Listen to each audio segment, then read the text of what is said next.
And I'm the President and CEO of the Greater Chamber of Harlingen, and I want to welcome each and every single one of you here today.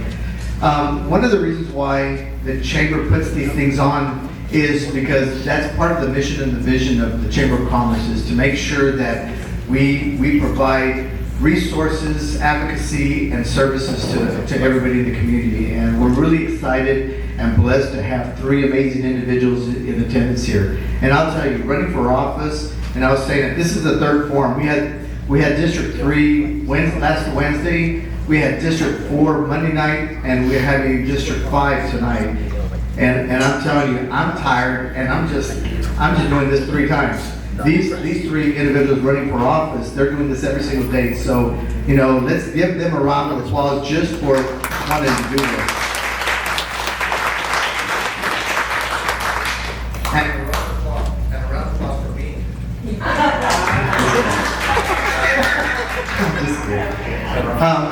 Again, we're really excited and honored to be hosting this event, and that's what the Chamber does. And I just want to let you know that November 13th, we're going to have the State of the County, and we're doing the same thing where we get the county judge and the county commissioners, and they give a report out to the community of what's going on. And even in December 4th, we're having the state of the state, where the state representative will have to get a battery. Rolando, can you get a battery?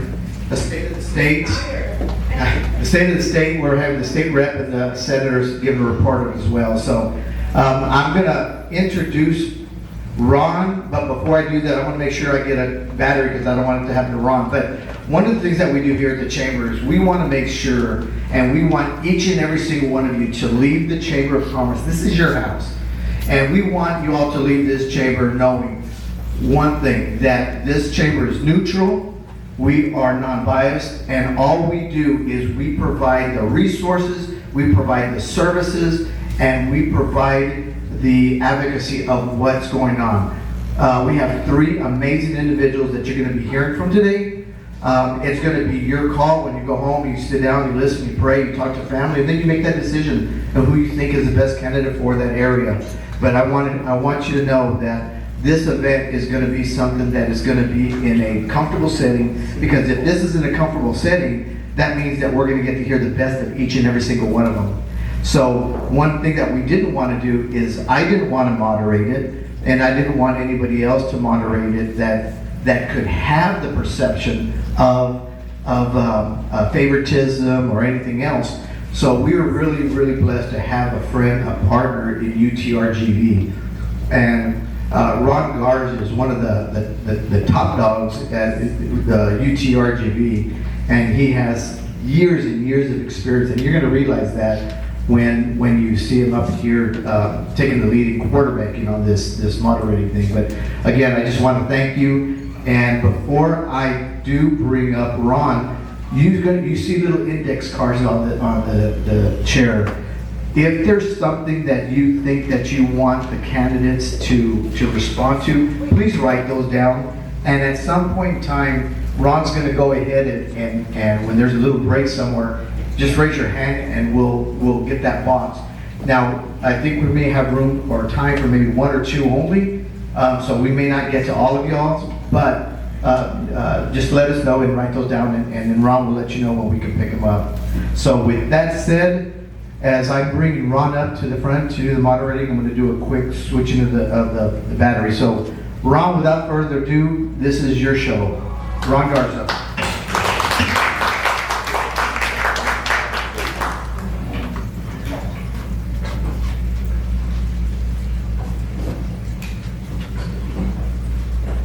That's it. 1, 2, 3. It works for you, Ron. Good evening, everyone. Good to be here in Harlingen. Again, my name is Ron Garza. I work for UTRGV. I work with the Division for Governmental Relations. And again, this is part of our role, just being kind of that neutral entity. Myself, I was fortunate enough to moderate last Wednesday. My boss, Veronica Gonzalez, moderated Monday, and then tonight we conclude here. So just want to let everybody know neither myself nor Veronica, my boss, works or lives in Harlingen. We're not voters here, so we're as neutral as we can be. So But I know this community very well. I used to live here for years. So I'm going to start with opening a couple ground rules. So everybody's going to hear this for the first time. Candidates haven't been briefed. I do want to thank the Chamber for hosting these, and thank you to all the candidates, because public service is no easy task. So thank you all for your participation here. So I'm going to start with a couple ground rules. This is a City Commission candidate forum. It's a forum on the topics. I want to remind all the candidates that this is not a debate. Everybody will be given the same questions, and I'll explain how that's going to work here in a second. And the goal is to share your perspective on the topics. I ask that all of you please don't engage each other in terms of any attacks or anything like that. Just stick to the topics, but feel free to dive into that topic as you should, as you feel like you should.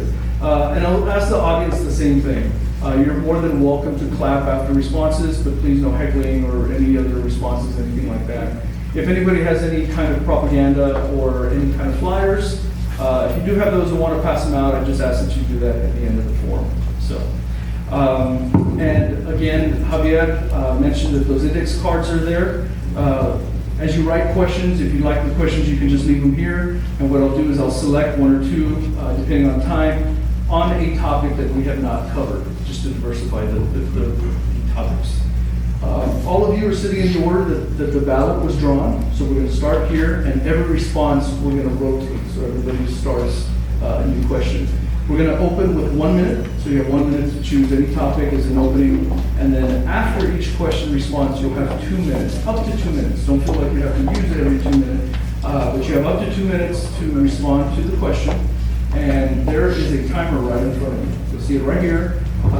And I'll give some transition time. We're going to pass along the same mic. And once you get started, you have 1 minute, and you'll see that there's a timer. So after time exhausts, I'll interject. Okay?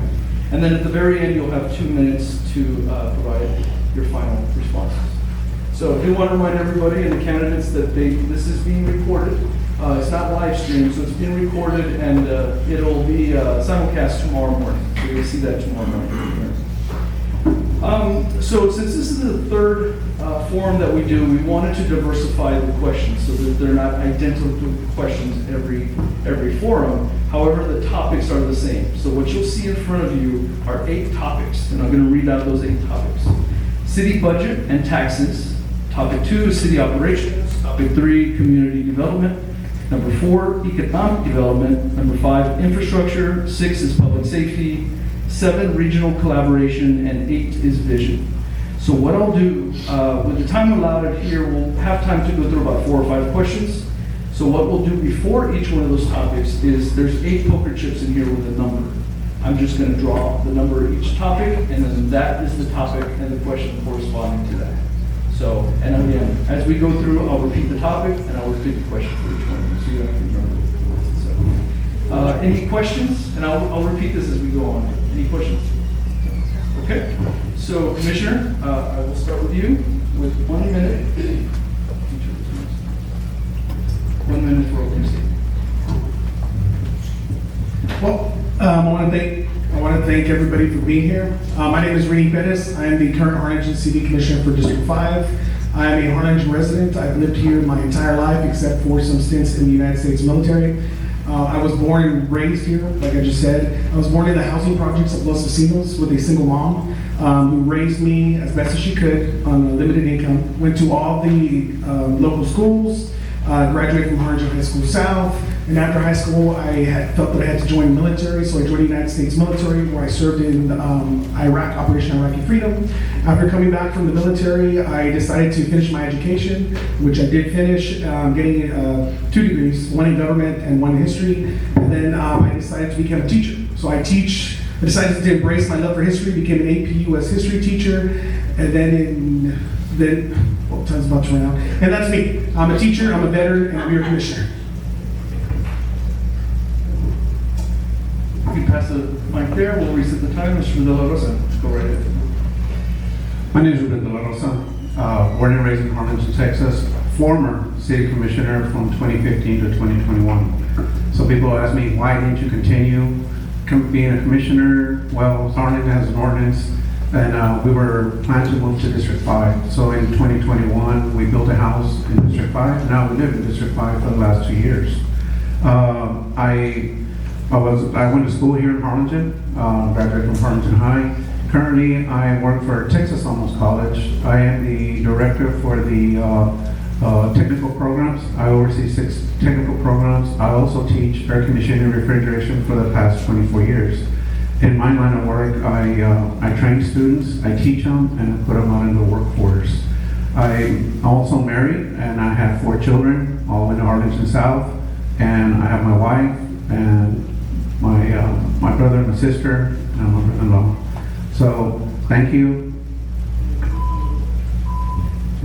Thank you, sir. Reset the clock. Mrs. Daniel.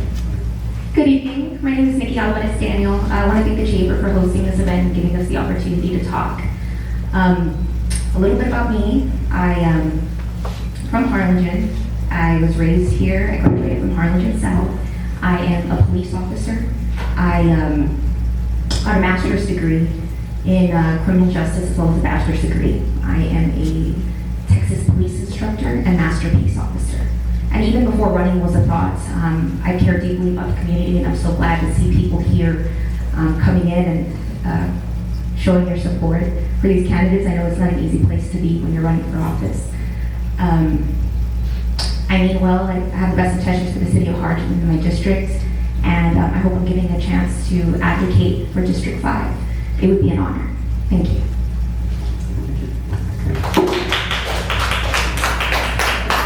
So our first topic is actually going to start with Ms. De La Rosa there. We'll go same order. And I'll draw that first topic here. It's number 7, regional collaboration.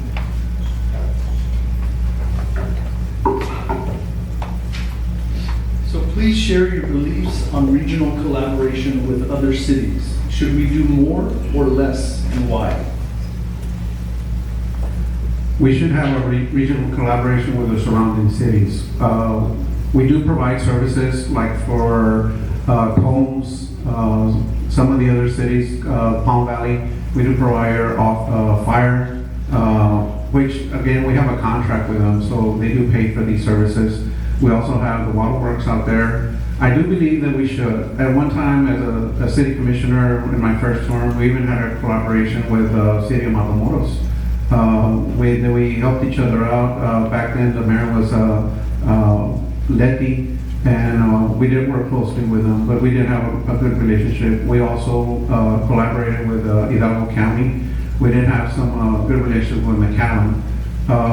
But I do see that it is important to associate with other cities here in the valley, especially like the city of San Benito. At one time, when the water plant went down, we do have some kind of an extension with the waterworks, so we were providing the water for them. Of course, they were paying for it, but we were able to help them out during that time. I think it was almost a year before they got their system back up. But it is important to help one another out.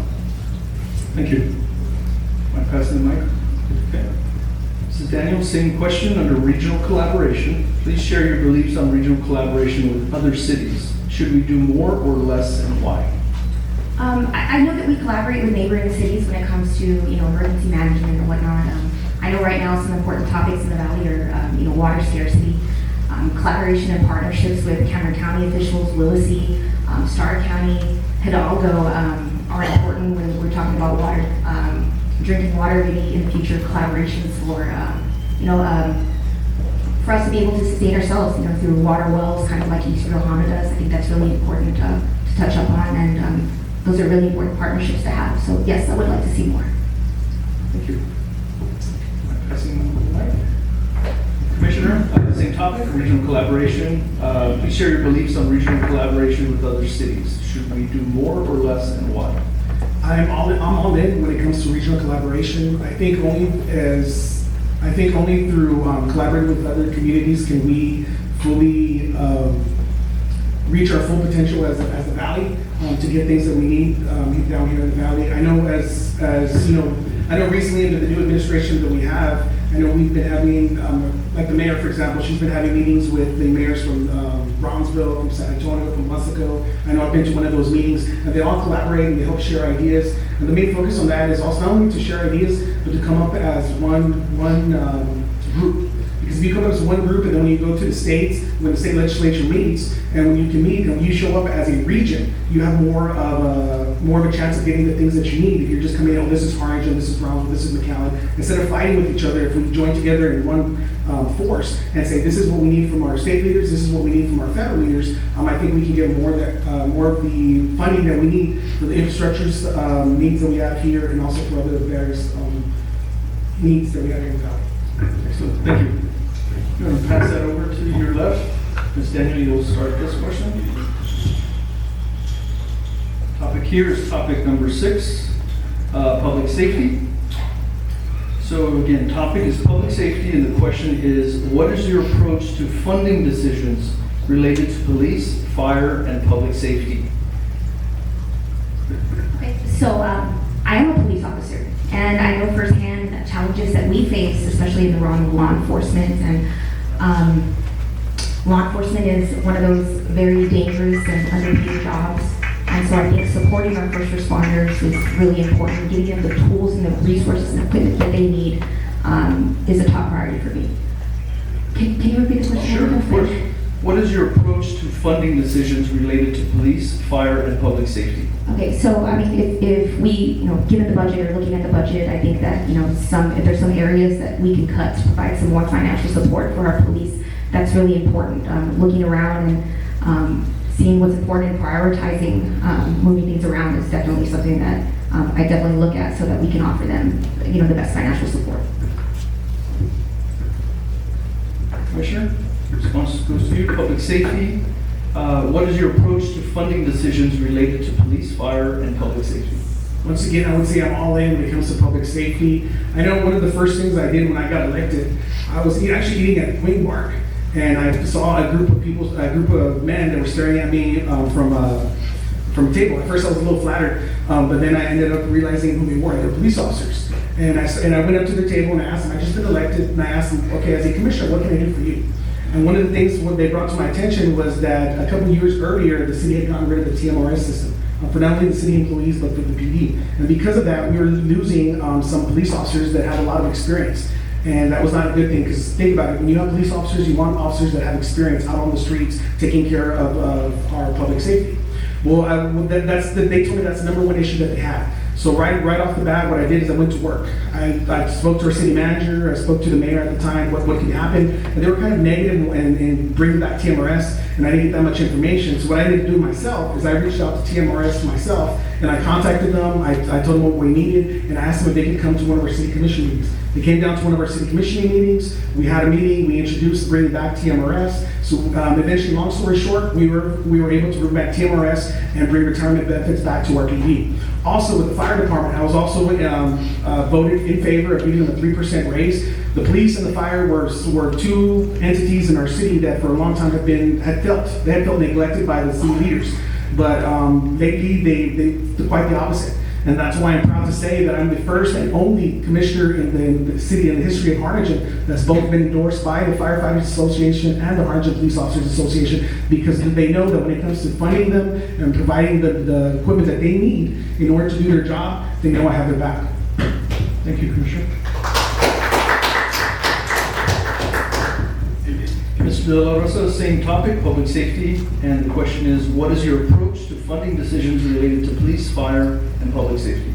So as a former city commissioner, the fire department and the police department are union.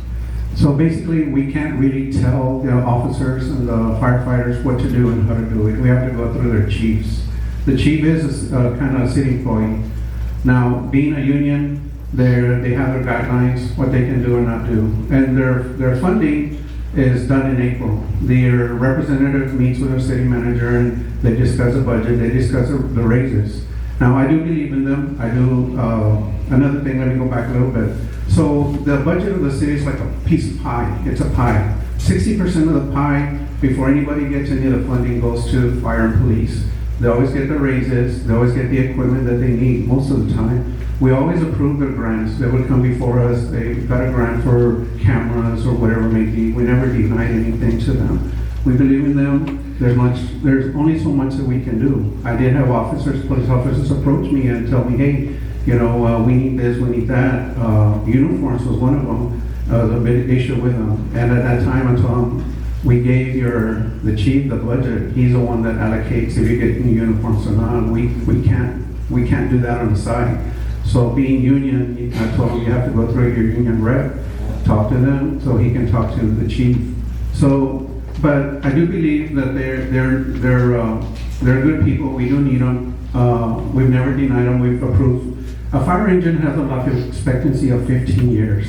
During my term, we did get 3 new fire engines. We retired 3 of them. We did have some that were going a little bit over the age, but the fire engines are very expensive. So we budget them and we try to get them police cars. And my last year that I was commissioner, we got 5 new vehicles for the police department, and we retired some of the older vehicles.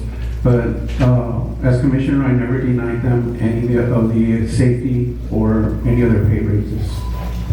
Thank you. If I can ask you to pass the mic back over here, Commissioner, to start this next question.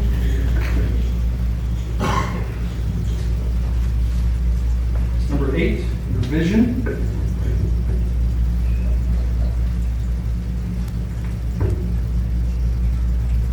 What is Harlingen's biggest need, and how could you improve this if elected or in current office?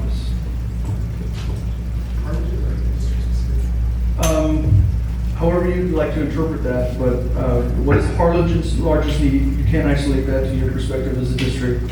What is Harlingen's biggest need, and how could you improve this? I think the biggest need right now for Harlingen, and specifically District 5, is sewer. District 5, the west side of Harlingen, is the area of the city that over 13,000 people do not have sewer services. They rely on septic tanks. And every time we have any type of significant rainfall, I get calls. I get calls from people saying how they can't use they can't take a shower, they can't flush the toilet because their septic tanks are overflowing because of the clay that's in the west side. And they're having to go to Walmart or to Kohl's to have to use the restroom. And I find that now that we're in 2024, I find that ridiculous that we do not have sewer services on the west side or for a large number of people. For the longest time, the policy of the city and waterworks has always been to just rely on the developer, for them to develop subdivisions and for them to pay for the infrastructure. And then from there, that's how people get sewer services. I think we need to change that policy. I think we need to start slowly extending sewer services to the west. And I know this past water rate plan that we had, I fought for that. And I'm proud to say that I believe in 2028, for the first time, I believe in about 15, 20 years, the city of Harlingen will be extending some sewer service to the people around Brianna Circle off Tucker Road, right down the street where he lives. So this is a great thing, and I think this is the biggest need that we have in District 5, and I'm determined to become the commissioner that delivers sewer services to the people of Harlingen in District 5. Thank you. Mr. De La Rosa, you're next. Again, under the topic of your vision, what is Harlingen's biggest need, and how could you improve this if elected? I know a lot of people ask me about the mall, retail. Why do I have to go to McAllen to go shop or Brownsville?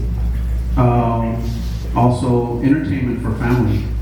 It's kind of been an issue. So, one of the plans that was in place as I finished my last year as commissioner was at that time the mayor, when we found out who took over the mall, the mayor and the city manager flew to New York. There's some Turkish investors that got the mall. So they went over to see how they can revive it. They sat down with them, they talked to them, but apparently the investors were not interested in reviving the mall. They told them they didn't want anything from the city. But there was a plan in place that back then the city manager and the mayor had in place to eventually take over the mall and revive it again. It's been a while. I haven't kept up with it. I'm not sure what's going on. But we do need to bring retail, more retail into Harlingen, entertainment for the younger generation. I understand some people tell me I have to go to McAllen with my family to be entertained. one of the plans would be to start something up. There are companies out there that can come in and see what Harlingen's needs are, and then they can make recommendations.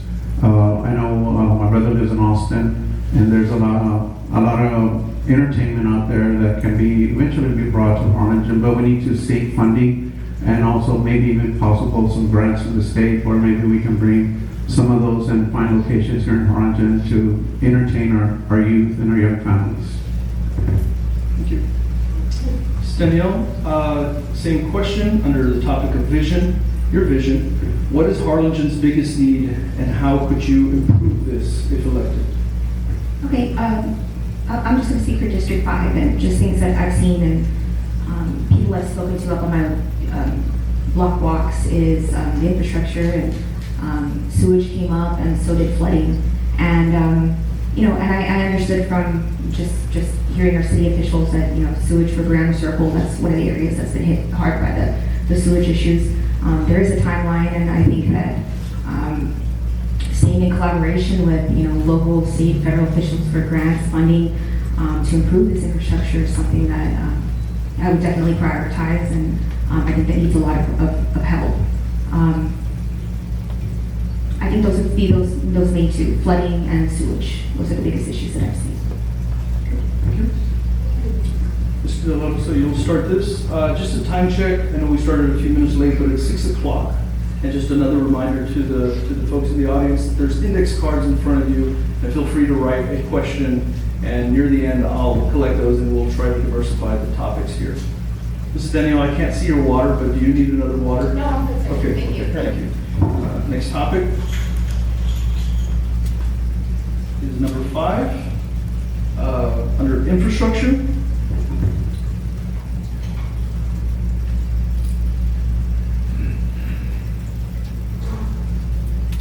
A city's infrastructure is made up of foundational services that support quality of life and the economy of the city. They can include soft infrastructure, like emergency services, healthcare system, education, or hard infrastructure, such as roads, bridges, or railroads. So you can cover infrastructure and how you see fit. Similar to the previous question, what do you believe is Harlingen's biggest infrastructure challenge, and why? And what would you do to improve it? I want to go back to District 5, to the sewer. As a commissioner, when I first came in 2015, Harlingen redid their sewer plant east of town. At that time, the company wanted $55 million to redo the sewer plant. We ended up building that sewer plant at $13 million. And how was it done? Darrell Gunn was a general manager for Waterworks. Darrell Gunn was an engineer. Darrell Gunn built that sewer plant for what it is today to handle the capacity of the city now, plus the capacity of the future growth of Harlingen. The plan was, again, before I left in 2022, the plan was to do a lift station by Tucker Road, and then pump the stuff put a pipe system to the canal into the sewer plant, or to build a sewer plant.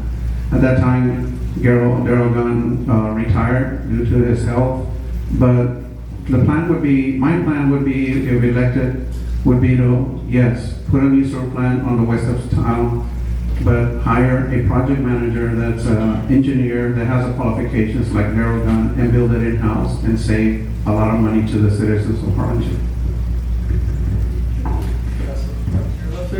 Mrs. Daniel, same topic of infrastructure, and again, you can cover soft or hard infrastructure as you see fit, but what do you believe is Harlingen's biggest, largest infrastructure challenge? Why do you believe that, and what would you do if elected to improve it? I think it kind of goes back to the other, what I said earlier, sewage and drainage is a huge issue, and if I was elected or in office, I think that, you know, advocating and again pushing for, you know, for grants and monies for reparations. I don't know what's taken so long, or the timeline or whatnot, but definitely needs to be addressed. And to sit here, obviously, I don't have you know, blueprints or anything or whatever's going on with the city, but I can say that if I get in, I'll learn quick and do my best to advocate for our citizens and, to help us to fix these problems, these issues that we have. Thank you. Commissioner, same topic, infrastructure. What do you believe is Harlingen or your district's largest infrastructure challenge, and what are you doing to improve this? Okay. The sewer area we talked about, infrastructure in District 5 at least, I think it's a great improvement than it was before. We're doing great when it comes to infrastructure. Just on drainage alone, in the 3.5 years that I've been there, I pushed some ordinance that would increase the subdivision storm standards. We went from having the lowest storm standards for subdivision to the highest. That's something that I pushed. We also did the Hickory Hill subdivision drainage project that enlarged culverts. That's going to help people off Tam Lane, off Bass Boulevard, and all the way down to Stewart Place. Currently, we're doing a major flood project off Palm Boulevard, and what that is doing is that's going to improve the drainage in the area of Palm Boulevard, the Sun Chase subdivision, and also around Paloma Lane. We did a collaboration with the county, with Cameron County Drainage District number 5 and number 6, where we got a huge pump that will, during significant rain events, will help pump large amounts of water outside of the streets and into the waterway. We did the Habitat Drainage project. That was another collaboration with TxDOT. When it comes to, we also have a full-time drainage crew. That's something that's never been done before. We did it. They're out there regrading ditches, doing retention ponds. Not only that, but when you come to the streets, just recently, something I'm very proud of is this past budget, we created a new street crew. And what that's this past year in the streets that we did as a total in the city, we spent $1.7 million and we did about 4.2 miles of streets. Next year, what's estimated with that new the new street crew, we're going to almost double it. We're going to do almost 8 miles worth of streets at $1.5 million. So that's a savings of about $200,000. Plus, we're doing almost double the amount of streets. So when it comes to infrastructure, in the city, I think we're doing everything we can. And in District 5, they've never been better. Mrs. Daniel will start this next topic.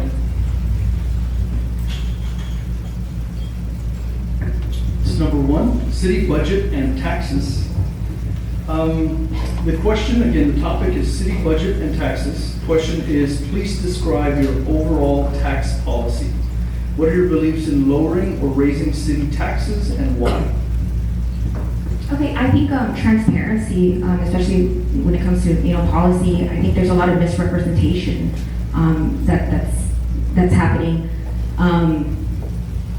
We're claiming historically low tax rates, and it's not necessarily so. I have an ordinance that was signed, just recently, and it's calling for an increase. So, I just think that the public deserves to know if taxes are going to be raised, if they're going to be lowered, and I think that every department, if I was in office, I think every department needs to be looked at. And to see if there's any kind of third-party services that can provide cost-effective and efficient services. Just kind of like I'll use an example, the Humane Society, right? The Humane Society is, they're spending an average now at the shelter of $61,000 a month, and the previous organization that we had was definitely lower. So, with that in mind, looking at every department and seeing where we can use third-party services is what I would prioritize, and also keeping our senior citizens' minds that are on fixed incomes, looking around budgets to see where we can cut and where we can move things around. So that would be my policy: transparency and not misrepresenting.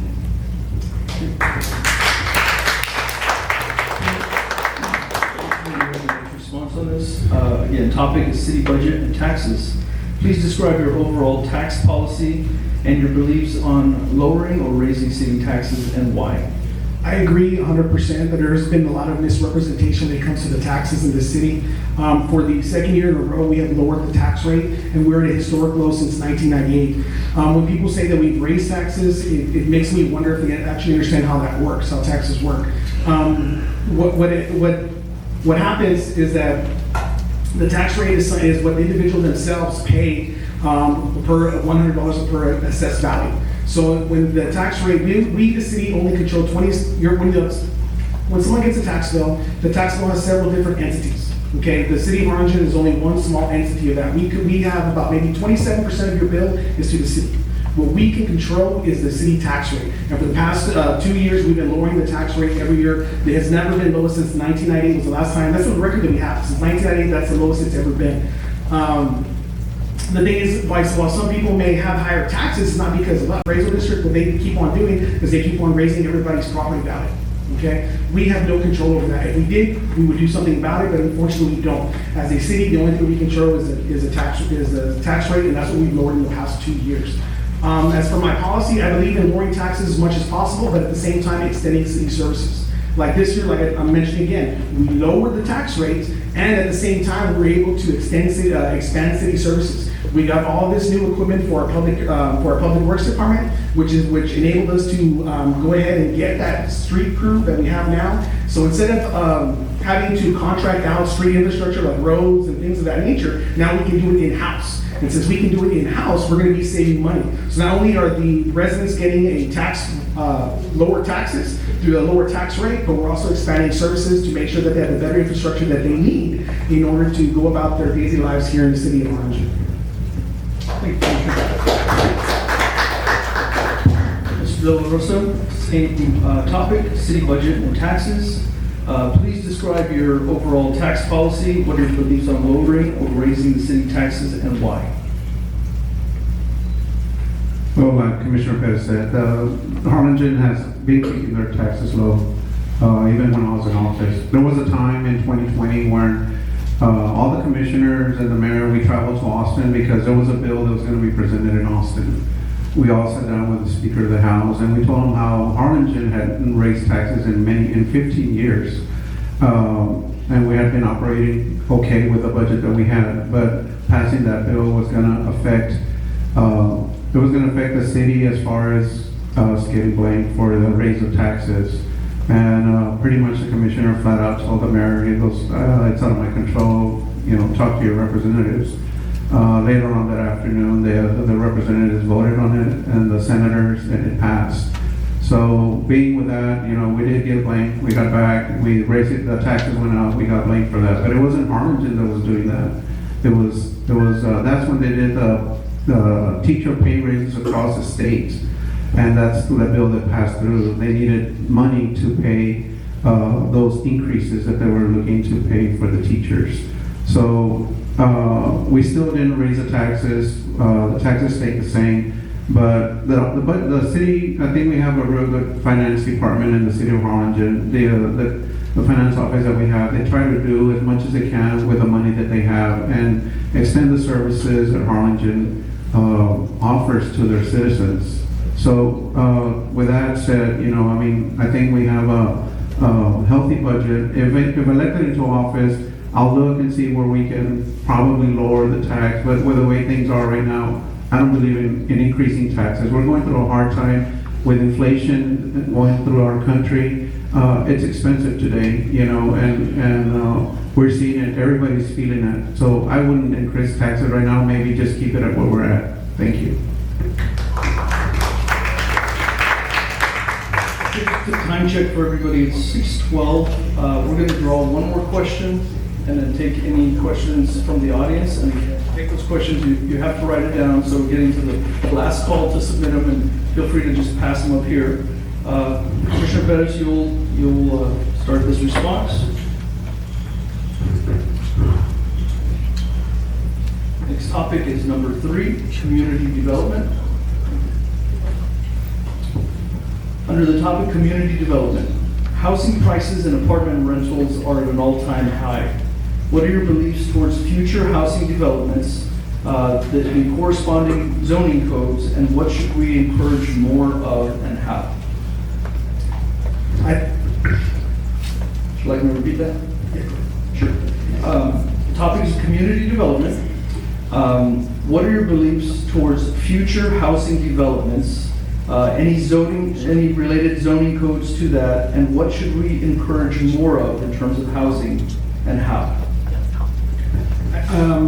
The housing prices is a problem that's throughout the country.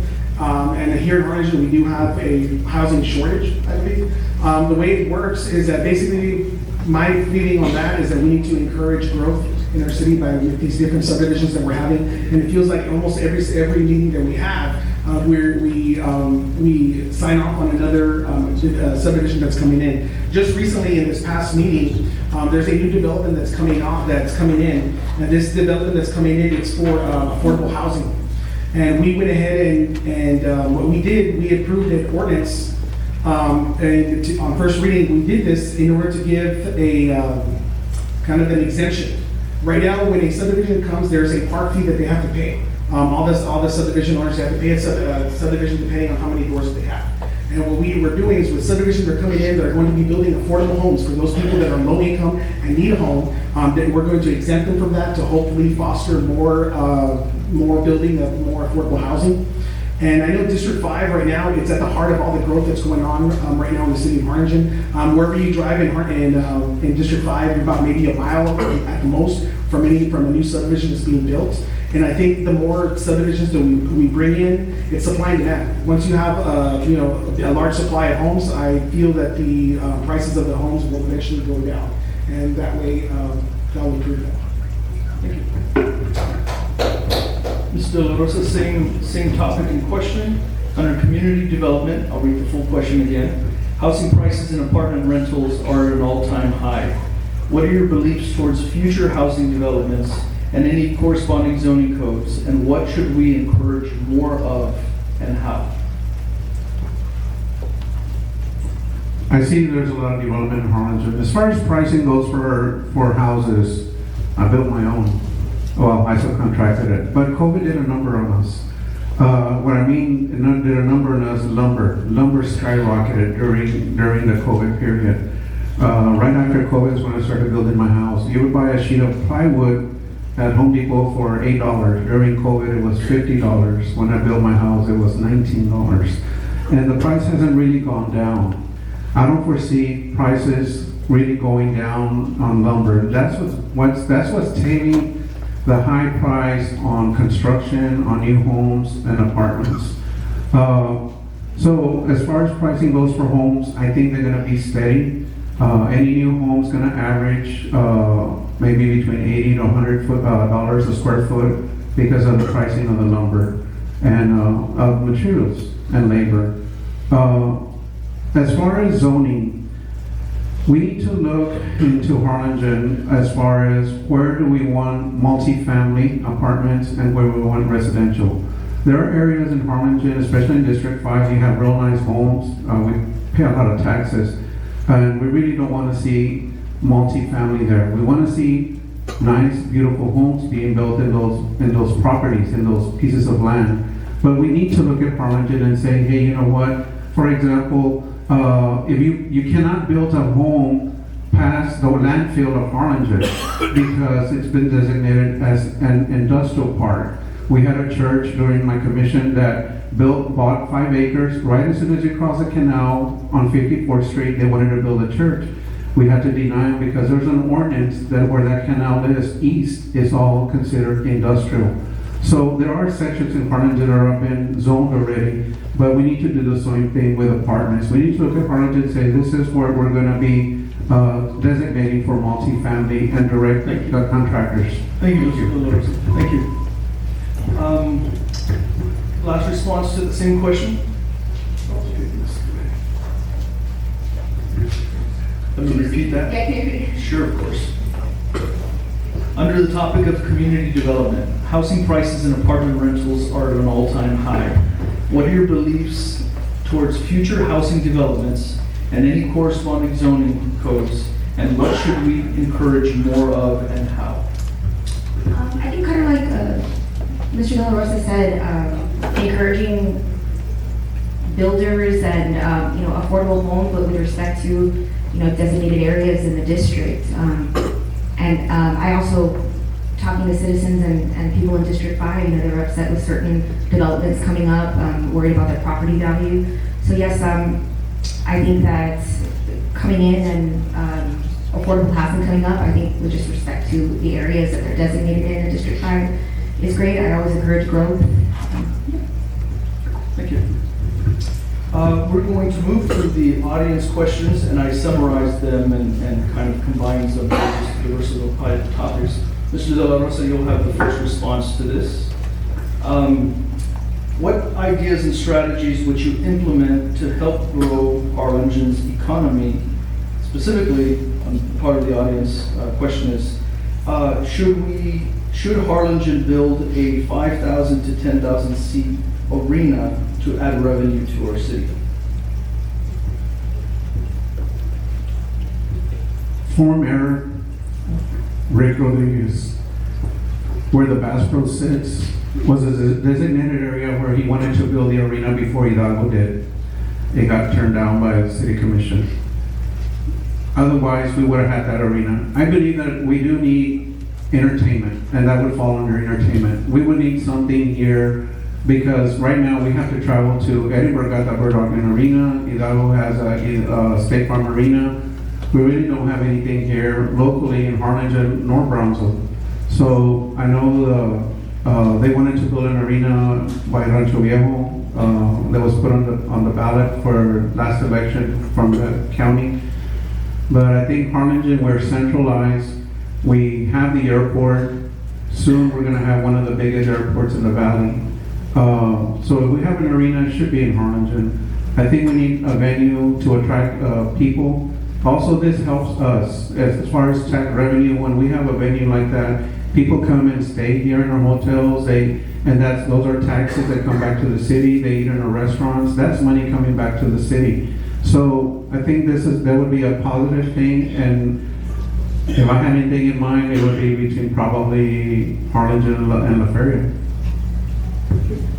Mrs. Daniel, what ideas and strategies would you implement to help grow Harlingen's economy? And from the audience, do you think Harlingen should build an arena between 5,000 and 10,000 seats to add revenue to the city? I think supporting our local small businesses is really important. They're the backbone of our community, and I think I've said this before, promoting them, collaborating with our EDCs are doing a really good job. I know that they have a revitalization project with Harlingen, but I know that that's only designated to certain areas. So maybe encouraging that to be open to more businesses around Harlingen, not just a designated area, would be a good idea. To help encourage economic growth. And I think that the arena is a good idea, generates revenue. So yes, I'd be in favor. Commissioner, again, what ideas and strategies could you implement to help grow the Harlingen's economy? And do you also think we could add a arena, 5,000 to 10,000 seat that would add revenue to the city? I think we're already doing a lot as a city to encourage economic growth here. I know with the small businesses back in 2023, we had 142 small businesses set up here. This year so far, we have over 153 small businesses that are going up. And I think with the collaboration with our EDC and also with the wonderful people like Javier here at the Chamber of Commerce, we need to make sure that these small businesses have what they need in order to succeed and do what they need to do. I also know we have a partnership with UTRGV as well. It's also benefiting small businesses, so I think that would be a great thing. I think just we need to keep on with our EDC, pushing them to go out there and finding more businesses. I know there's a possibility of a big business coming to Harlingen. Can't talk much about it, but if it does come, we have a possibility of getting about 200-300 new jobs here in the city of Harlingen. If it does get here, that will be a tremendous boost to our city. As for the arena, the idea of an arena is great. I would love to have an arena here. I wish we had one here already. And I would be all in favor of one, but the devil's in the details. I want to find out who's paying for it. How much is coming from public funding? Is there any private funding going into it? I need to know a little bit more details. But as an overall idea for an arena, I'd be down for it because I'd be down for it. Thank you, Commissioner. There's going to be one last question, which was from the audience, and then I just want to remind everybody, after this last question, each one of you have 2 minutes for any closing topics or remarks that you'd like to make. This question, Mrs. Daniel will start the responses. And I'll summarize here a bit. The shelter's monthly spending averages, the Harlingen Animal Shelter, but the shelter's monthly average spending averages is roughly $60,000, double that of what was the previous nonprofit organization. How do you propose addressing these issues to ensure better outcomes for the animals and more efficient use of public funds? How do you propose addressing these issues to ensure better outcomes for the animals and more efficient use of public funds? Essentially addressing the double in operation spending. I know that right now the Humane Society has been a really hot topic in Harlingen, and and I'll use the word again, I think there's been a lot of misrepresentation as far as, euthanasia, spending, et cetera, et cetera. And I think that, in an audit from an outside source, so we can get these, we can get these numbers, the right numbers, correct numbers, how we can help these animals. I'm very in favor of, I guess, transparency. I'd like a little bit more of it, but I know that there's a lot going on, so I'll kind of stay away from the topic. But yes, definitely getting an outside auditor's perspective when it comes to euthanasia rates, when it comes to, funding, the expenditures that's come out of the Humane Society would be a great idea. And then, we did have a partnership with the RGD, and it was great. I think it worked well. And now we have our animals that are being, euthanized in mass numbers, and yeah, it's pretty alarming, and we'd like to get to the bottom of this.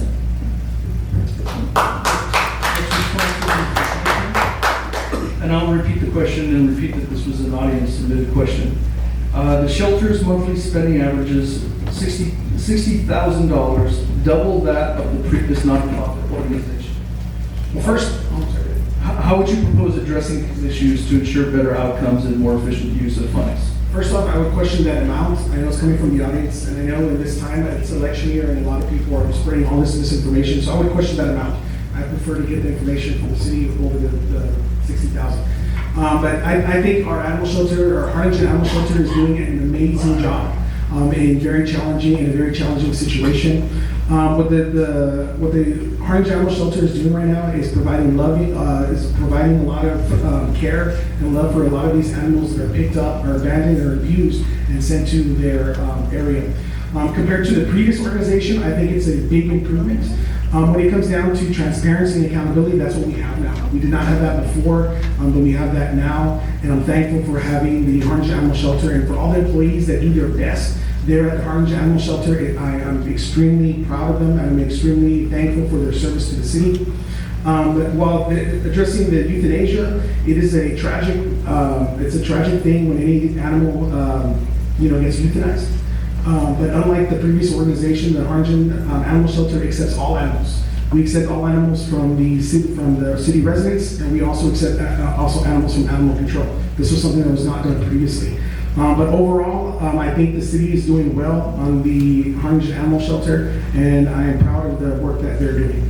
When it comes to running the shelter in a very, very trying situation. And I would like to remind all the folks out there that anything that happens at the animal shelter in regards medically to the dogs is always done by a licensed veterinarian who has over 40 years of experience and was actually one of the founding members of the original Humane Society. This is not someone on the commission or anybody else making these decisions. This is a licensed doctor.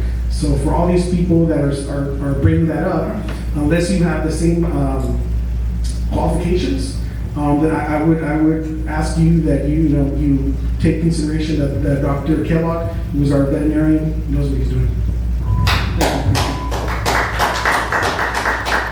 Mr. De La Rosa, again, audience question. The shelter's monthly spending average is $60,000, approximately $60,000, double that of the previous nonprofit organization.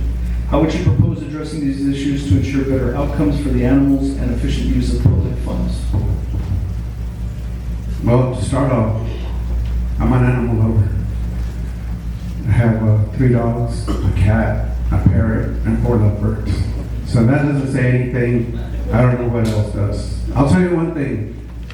The Humane Society was a great function here in the city. During my commission term, we gave them $200,000 grant money to catch and release spayed and neutered and catch and release cats and dogs.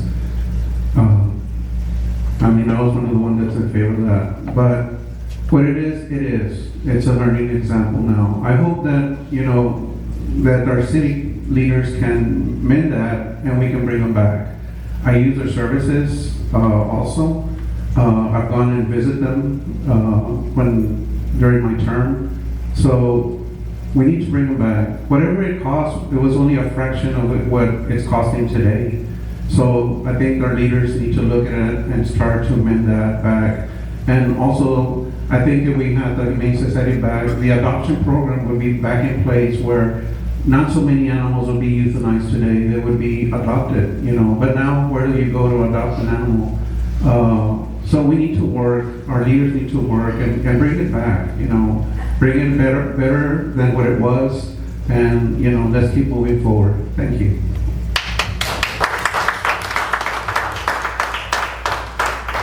So we're at the end of our questions. So I just want to remind everybody again, I'm going to start with you, Commissioner. Everybody will have 2 minutes of closing. Any perspective, any comments you'd like, we'll go in this order, and then we'll include a couple of final remarks at the end. But Commissioner, whenever the times get started there, feel free to begin. Yes, sir.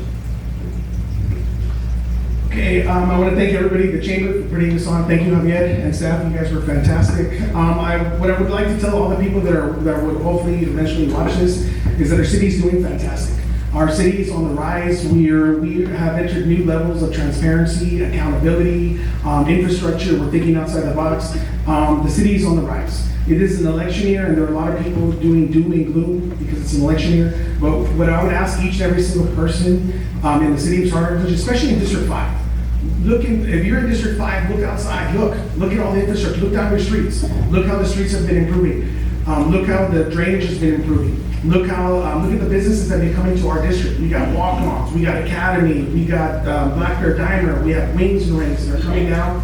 We have 2 new shopping centers that are going to be coming up off Dilworth on the left and right hand side. We have another shopping center that's going to be opening up right across from PetSmart that's going to have a something I need, Planet Fitness.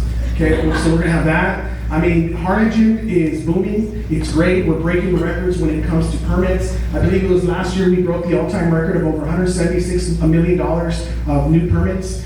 This year we came super close to matching it, and I know next year we're gonna match it. We're gonna even beat it even more. So Harlingen is on the rise. After years and years of stagnation, we're doing great as a city, and I'm proud to be the city commissioner for District 5 because for the past 3.5 years, I've worked my butt off. No, I challenge you to tell me any other commissioner who's engaged the community as much as I have. I reach out to the community. I'm there on social media. I'm there when you call me. I carry my phone each and every single day. Not that my wife enjoys that, but I carry it with me everywhere I go because I take my job as a city commissioner seriously.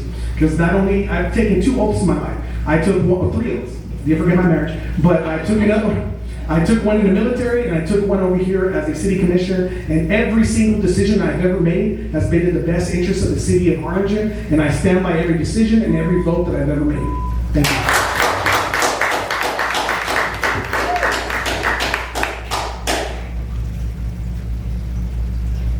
Mr. De La Rosa, 2 minutes. Well, as former commissioner from District 4 and also commissioner for the city of Harlingen, one of the greatest accomplishments during my tenure as commissioner was, and I'm very proud, is the Lansing Hill Park. That was one, I can honestly say that was one of my projects.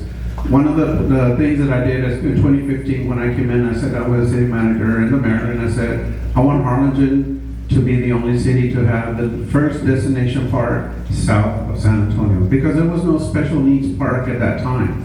So eventually we worked on it. Trey Peacock built it, and we got it now. That's why we have that beautiful park there in Lansing Hill Park. Another one is a convention center.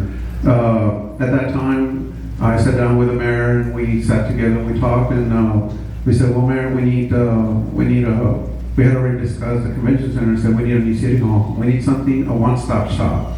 That's what we were calling it. He goes, well, you have a choice. One thing that I can tell you about Chris Bothwell is that it was going to cost the citizens money. He wouldn't do it.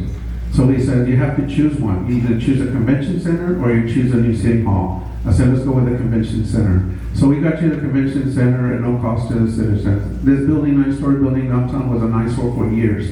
We finally got together. We got a firm from outside to come in. They remodeled it at no cost to the citizens. So there was many accomplishments. Another thing in District 5 that my son went to Vela Middle School and my wife always brought me, so there's children walking on the street, crossing that bridge going to Vela Middle School. So I went and looked, and I sat down with the mayor. I had also sat down with the school board, where Javier was there at that time, and I said, we need to come together and we need to put a pedestrian bridge. So if you go to Palm Boulevard, you're going to see a pedestrian bridge. That's another project that came together between the commissioners and the school board. So thank you very much.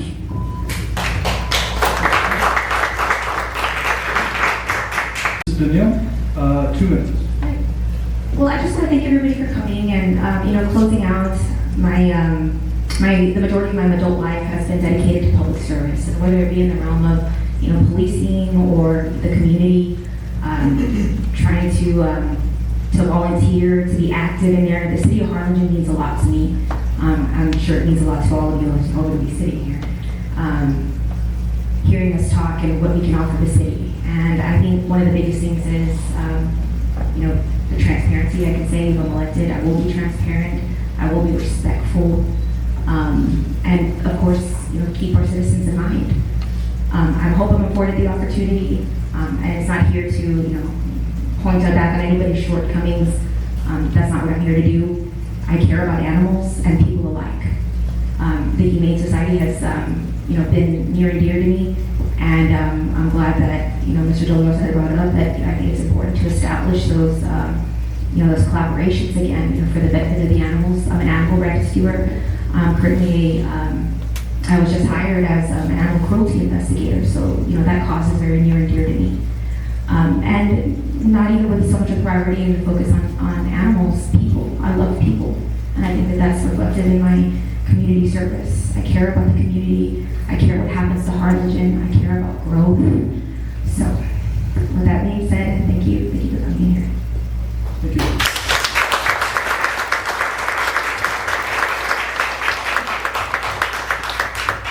Just a couple reminders. There's some equipment like tripods and speakers in the back, so please just be careful as you exit. And this was being recorded and will be broadcast tomorrow morning on the Chamber's social media feed. But thank you all for joining us tonight, and please give a round of applause to all of us.